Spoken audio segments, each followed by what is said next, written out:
Okay, so welcome everyone to our final session of the series in Live Your Best Life. Just to let you know that I will be recording this session in terms of the presentation. This last session is the focus is on self-mastery, and I guarantee you it's going to be an action-packed session full with discussions. So, as always, the template is I will go through some slides discussing the topic, and then we will go into the discussion afterwards. And hopefully, you know, we can reflect on the whole program at the end, but hopefully, again, today will unlock some more insight for you. So just a quick recap. So last week, we looked at values and goals. And so I just wanted to have a quick summary of what we kind of covered. So we looked at values and what they mean and how important they are and why they should come first, because they're something that we should be living out of now. And regardless whether we achieve our goals or not, we should always maintain our values. And so your values are the things that you believe are important in the way that you live and work. They should determine your priorities and deep down, they're probably what you should measure to tell you if life is turning out the way it should or not. Okay, so that's the values that you kind of live by and that you use to determine if you're on your right path. Now, goals are something that are future. They're something that you're trying to get to, something that you want to achieve. Okay, and we looked at, the importance of them being smart, meaning specific, measurable, achievable, realistic, and time-bound, regardless in what area that is, whether it's around well-being, whether it's around your business, whether it's around financial, stability, whether it's around personal development. They should always have a smart goal. And so a goal is an idea of a desirable or future result that people envision, plan, and commit to achieving. So we commonly endeavor to reach goals over specific periods by setting deadlines. So, so we can have measurements to let us know if we're on the right track or not. And so, if you do want to see the full webinar of that, if you missed it last week, you can see it on my YouTube channel. Ezra, A.K.A. Voice of Reason. And please do remember to subscribe, so you can see videos when they are uploaded, and hit the bell button. Okay, so self-mastery is what we're focusing on today. And as the quote says there, mastering others is strength. Mastering yourself is true power. And it's really important that we do learn to master ourselves. And we've looked at this over the weeks. We looked at it, when we looked at the quote in terms of self-leadership, and a man without self-control is like a broken city without walls. We looked at it, in terms of, with lots of the things, self-courage, we looked at six different types of courage. It was things around how we can master ourselves, how we can be better, how we can, refine things about ourselves, how we can, take time out to reflect over the day to see if the things that we may need to change or do differently in terms of our leadership style. So self-mastery is really important, and being able to master yourself. As the African proverb says, when the enemy within is conquered, the enemy without can do us no harm. So it's really important in terms of self-mastery. But let's look at this. What is it? So self-mastery means always taking an active approach in life, being a performer rather than a spectator. When the situation obviously calls for a response, a self-mastered person takes initiative and steps right in. And so self-mastery is about you putting yourself forward. It's about you trying things. It's about you stepping out of your comfort zone. It's when a situation arises. We looked at facing challenges previously, and we looked at how the sharpener and you're the pencil. Self-mastery is about putting yourself into the sharpener whenever the situation calls for it. It's taking an active approach and, taking the initiative. if it's having a courageous conversation, if it's stating something that you don't want to do that someone's trying to push you into doing, if it's standing up for your rights, so in whatever way it is, if it's challenging something, whether it be in your organization or within your family or within your circles that you don't feel is right, that violates your values, self-mastery is when you take that step forward. And self-leadership is an important part of self-mastery because it is about having a developed sense of who you are, what you do, where you are going, coupled with the ability to manage your communication, your emotions, and behaviors on the way to getting there. And so self-leadership is so important. Having a sense of who you are, who is you, what makes you you, and do you see the value in you and what you can do. One of the things is that um, there is something inside of every single one of you that the world needs. But if you don't know who you are and don't know what you can do, you may never unleash that thing that the world could benefit from. And it's important to know where you're going. What is your why? Where are you going to? What is your vision? What is your plan? Coupled with the ability to manage your communication. So how do you communicate with people? How do you relay the things that are important to you? How do you build and develop your relationships? And being able to manage your emotions. We're going to touch on that in a bit more detail later. And the behaviors that promote positive relationships, the behaviors that will get you in the hearts and the minds of the people that may be able to help you to move forward in where you want to go in life. And so it's really important that we are on our journey of self-mastery, but we execute self-leadership. And so it kind of works like this. There is a process we go through. And the first stage of any change, of any growth, of any development is awareness. You cannot change what you don't know. And so awareness is the first stage of this. So, as we've been going through this series of Live Your Best Life, you've been becoming aware of different topics, of different areas that's really important in order for you to reach where you want to go. And so over time, as you get that awareness and as you understand more, then you start to apply the knowledge of it. So you now know certain things, you understand things differently. And so you're now applying that knowledge. You're now using that knowledge to better yourself. And as you apply that knowledge that you're more aware of, you start to develop. It's just like if someone's training physically, the more that they pump those weights, they get bigger, they get stronger, they get more conditioned.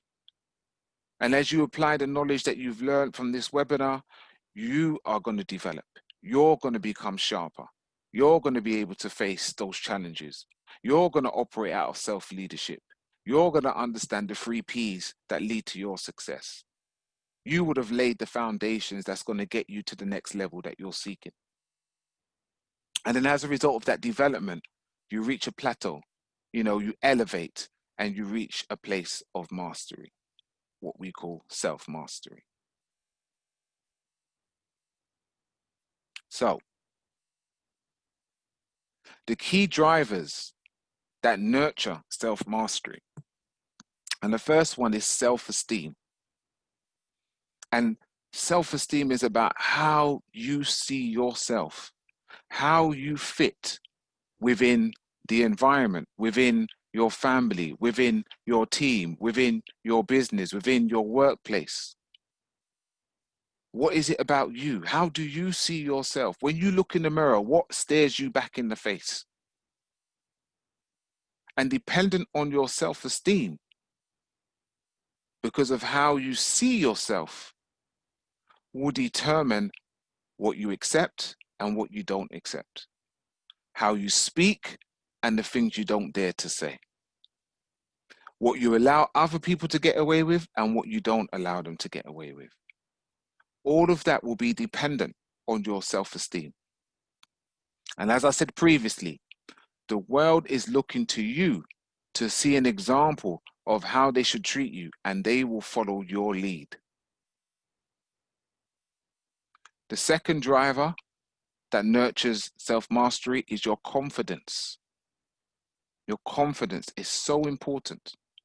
They say that there is two things that every leader should develop and build in those who they oversee, and that is competence and confidence. Because confidence determines your commitment. Anything that any single one of you who listen to this now are confident about, you wouldn't think twice in doing.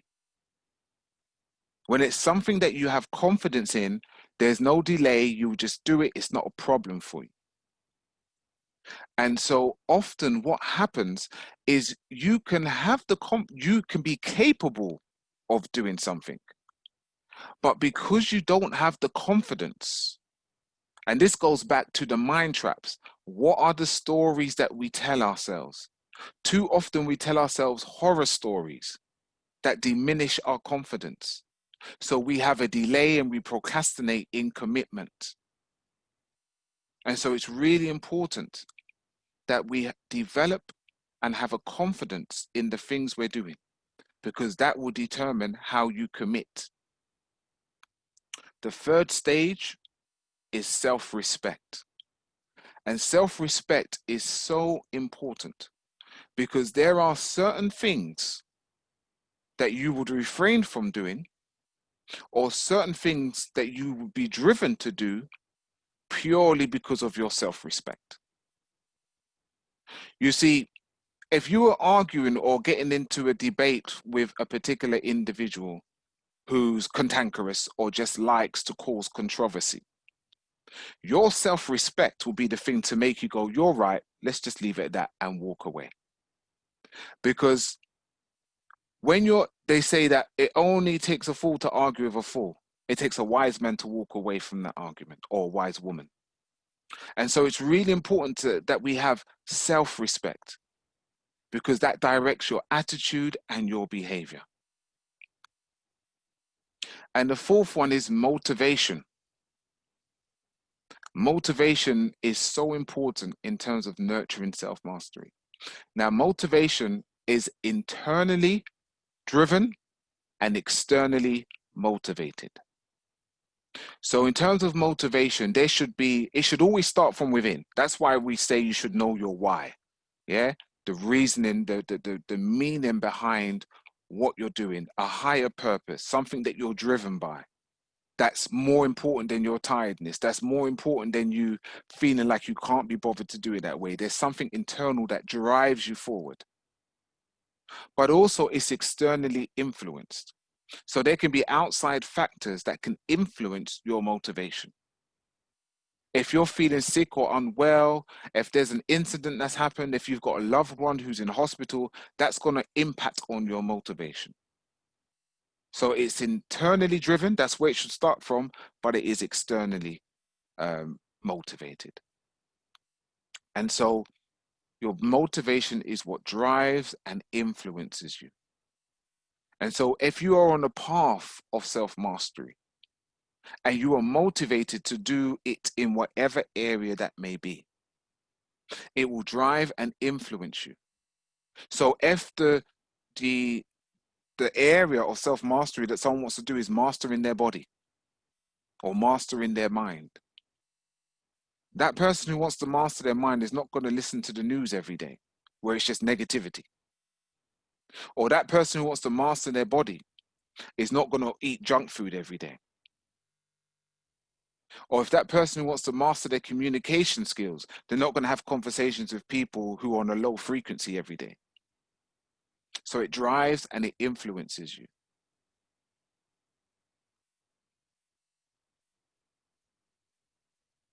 So then we also have the 4 dimensions, or the 4D self of mastery. And so the first one is around physical energy, your body. And the body is a temple, as people often say, but it's so important. Like people say things like, I didn't like their energy or the frequency they were on. And some people really understand what they're saying when they say that, but actually there is an energy. We all carry an energy because we are all energy covered with this shell of our flesh. And so it's really important that we understand that there is frequencies, there is energies that we can give off, that we can pass on to other people. That's why when you see someone, your body has a physical manifestation to that individual based on energy. That's why you get happy, you feel those feelings, you're elevated, your body feels heated, you're excited when you see them. Or you go cold. It's the energy and the frequencies. And so it's really important that we are able to manage our own physical energy. How do we respond to situations? What energy are we giving off? Like when people say, I can feel the tension in the room. What you can feel is the energy in the room, the physical energy that people are releasing. The second thing is the mind, it's the mental focus.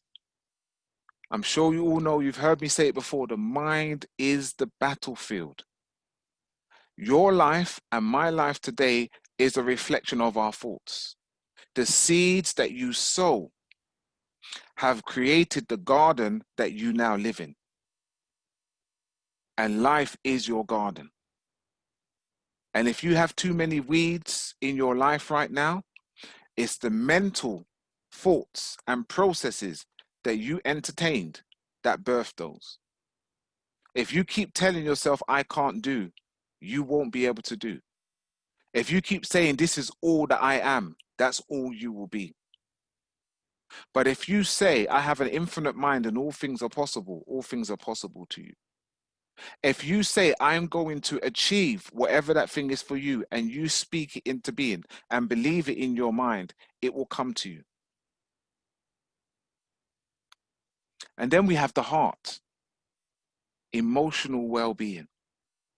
I think this has been the biggest stumbling block for people that since I've been working in the field of substance misuse since 2005, and with all the work that I've done around well-being and emotional well-being and understanding your thought processes, this has been the Achilles heels for people.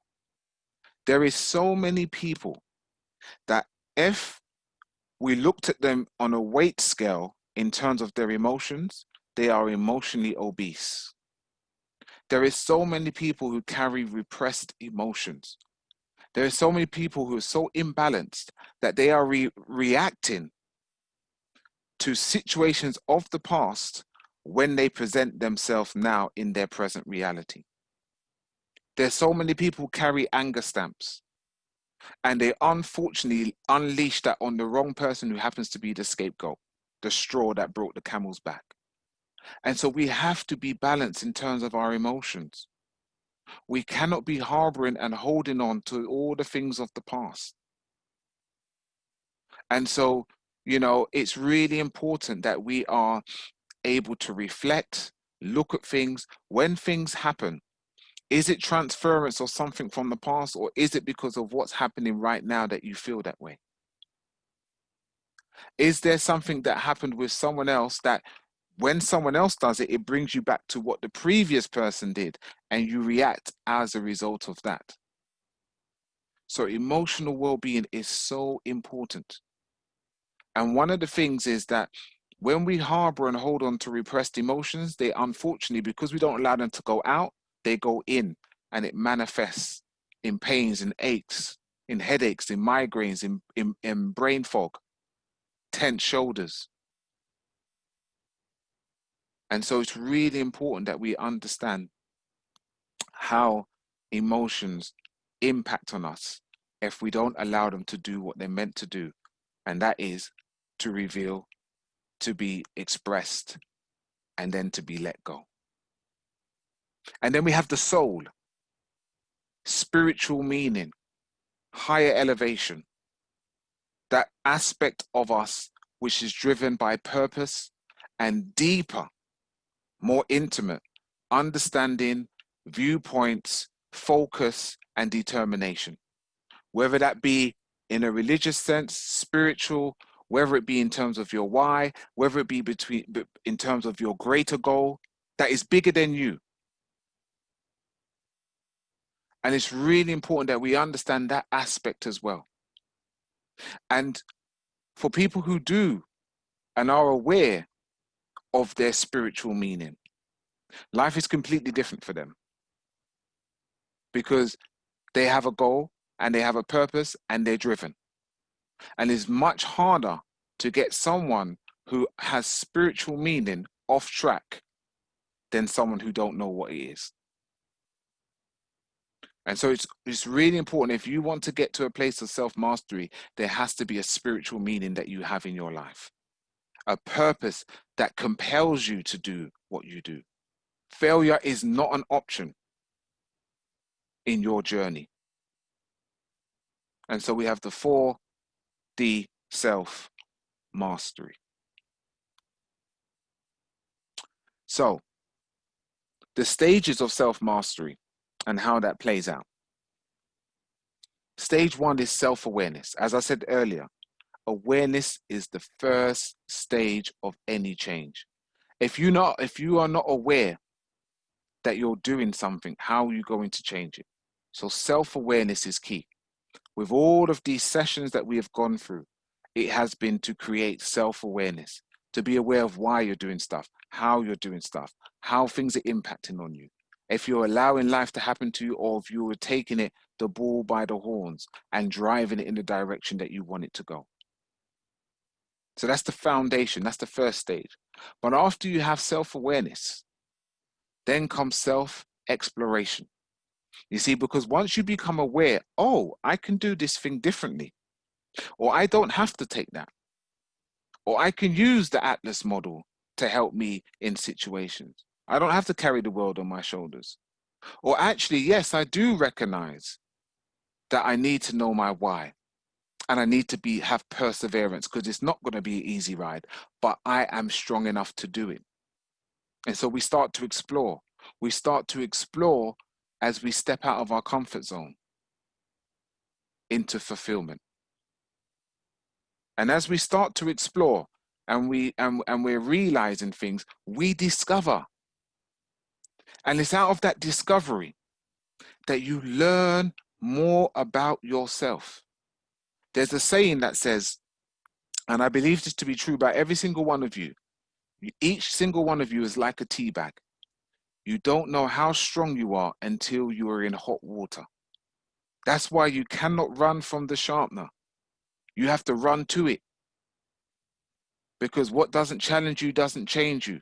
And what doesn't change you means you stay the same. And you don't want to be stagnant in your life, in your personal development, in your well-being, in your mental fortitude, in your resilience. And so as you explore more and more, you discover, you recognize, you realize, you unlock your true potential, your true power, your self-mastery. And as you self-discover, you have self-understanding. You understand yourself more. And one of the greatest things you can do in this life is understand you. Because once you understand you, you can't be manipulated no more. Once you understand you, you know what you need. Once you understand you, you know what is right from you from what is wrong. You're able to walk away from any situation, from any individual, from any leaf or branch, remembering the analogy I gave last week, that is not suitable for you.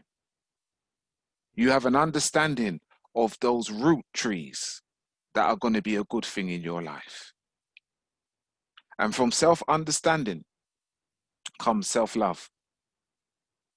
And that's when you can love yourself, when you can see yourself for who you are, the blessings, the strength, the experiences, the knowledge, the understanding, the empathy, and you love yourself. And that love proceeds from you by your actions, by your speech, and by your conduct. People will see that and know how they should treat you. And from that self-love, that self-care, that self-determination, that self-expression comes self-transformation. And that's why, as you may have had this happen before, as you've gone through a transition in your life, as you've gone to another height, a different level, people would say, you're different. What happened to you? What they're saying is, you've changed. You've mastered something. Something's different about you. Your talk is different. Your walk is different.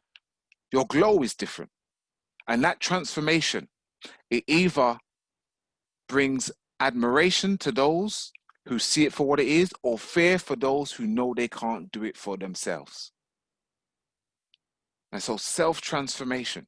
That's why sometimes you outgrow people, because you don't want to be with still the same people, still complaining, still moaning, still saying when I was, still looking at all the faults in everyone, still gossiping. And as you transform and as you raise and go up to another level, you can't stay on the same plane, because the energy, the frequency is not the same anymore.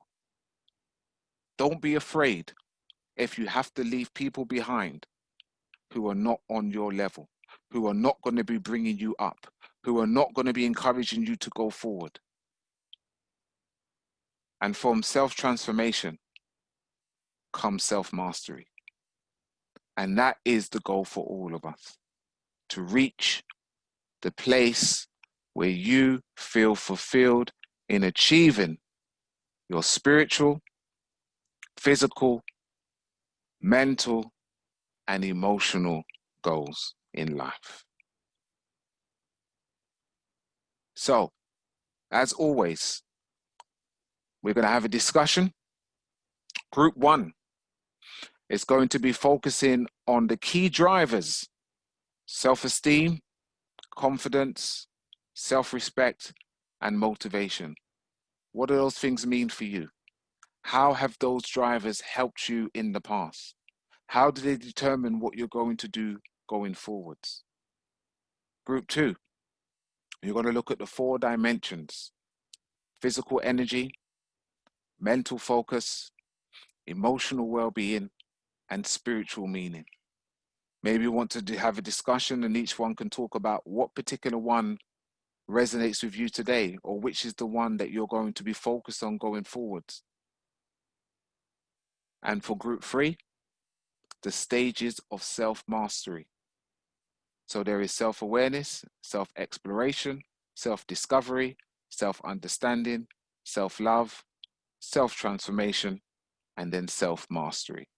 So looking at those, where are you on the pyramid? And what is the next goal for you? What's come up when you thought about those areas? So we're going to have these discussions in your groups, and then we will come back together as always and talk about it.